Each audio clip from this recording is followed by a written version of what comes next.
Bura ASKO'nun dispetçer otağıdır.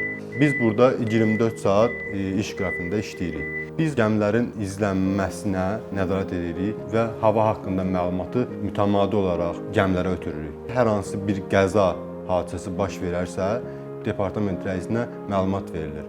Biz gəmini məsələn Ələt limanından çıxdıqdan sonra izlənmə sistemi vasitəsilə izləyirik və bu neft daşları deyilən ərazini tərk edəndən sonra danışa bilmirik telefon vasitəsilə. Amma biz onu izlənmə sistemində görə bilirik. Yəni sürətlərini də görürük və gəminin hərəkətini də izləyə bilirik. Gəminin sürəti düşərsə, biz onu izlənmə sistemindən gördükdən sonra bizim Sputnik telefonumuz var. Həmin telefon vasitəsilə gəmi ilə birbaşa əlaqə saxlaya bilirik.